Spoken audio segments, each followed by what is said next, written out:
This is a funny job for me to have when I look back at my life, because I was this really shy little kid.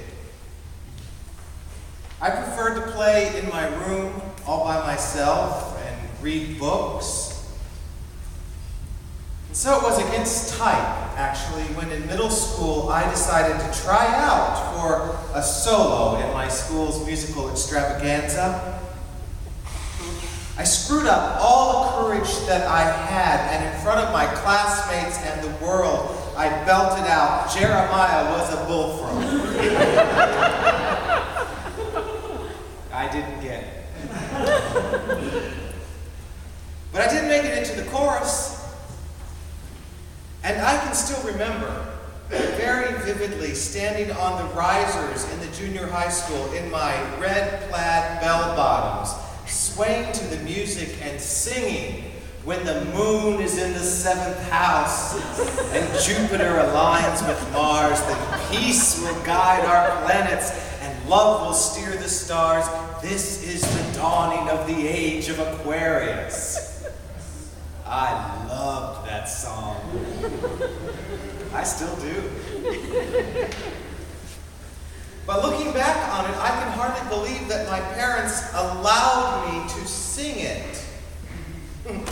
You see, in my childhood church, astrology was considered the devil's work. We were not allowed even to read our horoscopes in the daily newspapers, although I used to sneak sometimes. Imagine then my great surprise when I was 26 and on a study trip to Israel, and one day we went to an excavation site up in Galilee where they were unearthing the remains of a 1st century synagogue.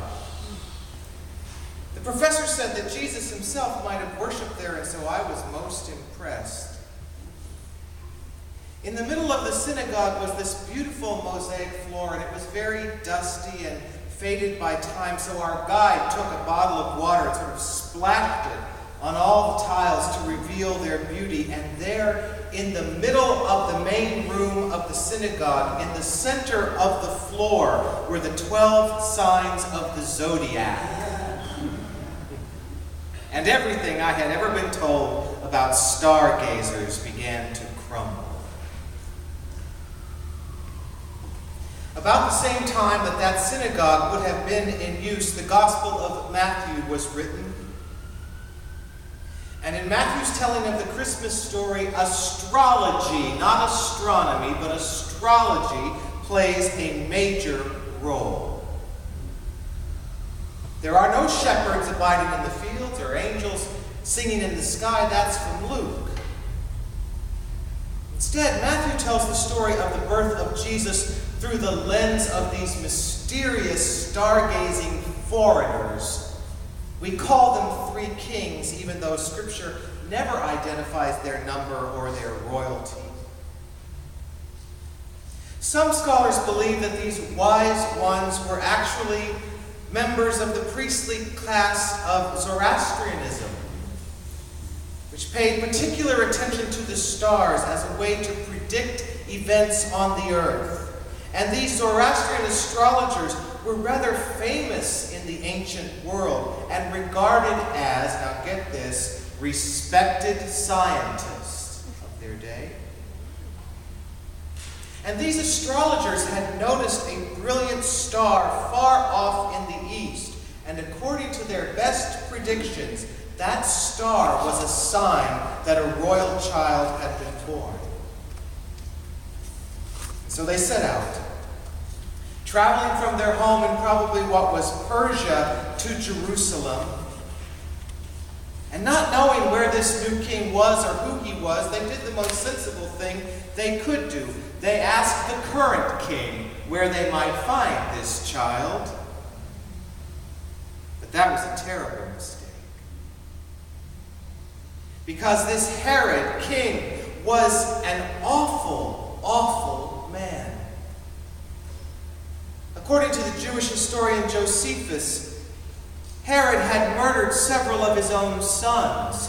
Herod murdered one of his wives. Herod murdered a lot of the opposition, and he was not going to tolerate some pretender to the throne. But Herod was crafty and feigned interest in knowing where this child was, saying that he too wanted to go and pay him homage. And Herod, who apparently wasn't very religious, called all of his religion scholars together and asked them where the Messiah was going to be born. In Bethlehem, they replied. So Herod sent these mysterious strangers with this smarmy assignment. When you find this little king, please come back and tell me where he is, so I too may go and worship him. Upon arriving in Bethlehem, the wise ones came to the house where Mary, Joseph, and Jesus lived, implying that Jesus was by now already a little older, no longer in a manger, but in a house. They astounded Mary and Joseph by kneeling in front of this child, this toddler, and presenting him gifts fit for a king, gold and frankincense and myrrh. But when their visit was over, they didn't go back to Jerusalem as Herod had requested, because they had been warned in a dream to go home by another road. And so they did. And that is how this lesson ends. All's well that ends well, a G-rated version of the Christmas story. Except that this is not where the story ends.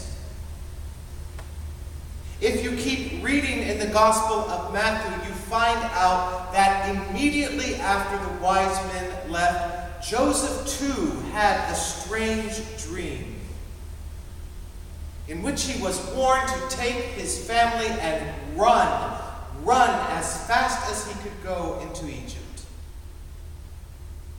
The Holy Family became political refugees, running for their lives, depending on the kindness of strangers, something we should all remember with talk of borders and immigration.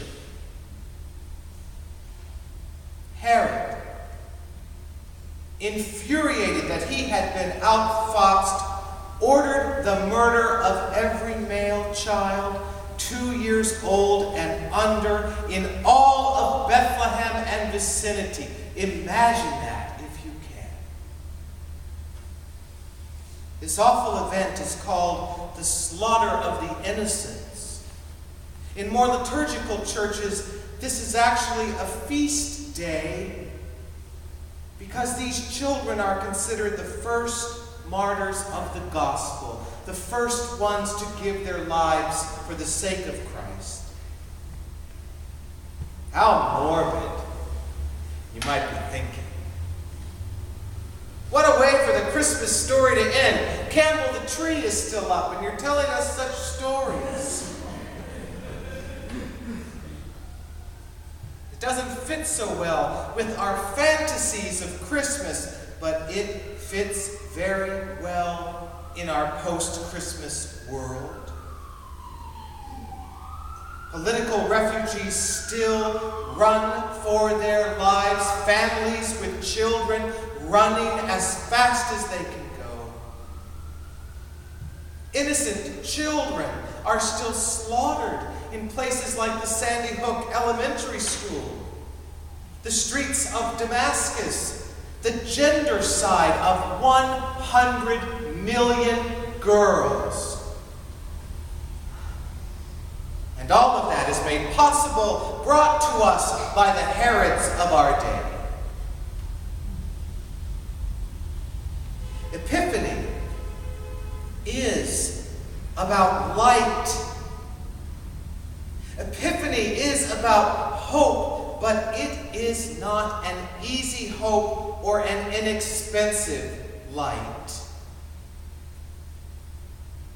And in order to live in light and hope and to spread it to others, we are, I would say, quite often called to be as crafty and resourceful as those wise ones. And just like them. Sometimes we are called to civil disobedience for the greater good.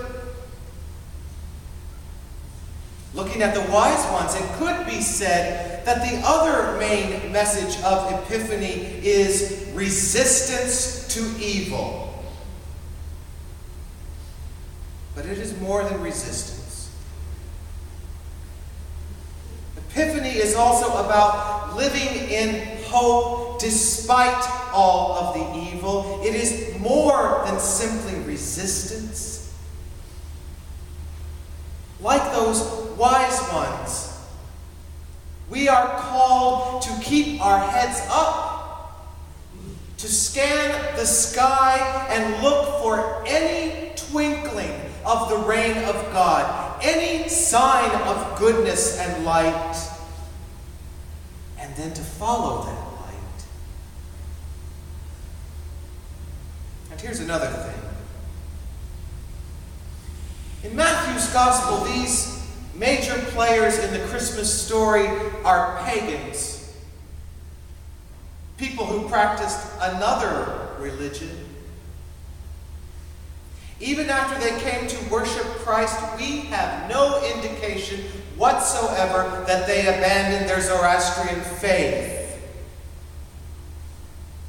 The not-so-subtle message here, for me anyway, is that when resisting evil and looking for the light, God works across lines of nationality and religion and dogma and race and sexual orientation and anything else we might put up. Because apparently the work of saving the innocence of this world trumps everything else. Everything.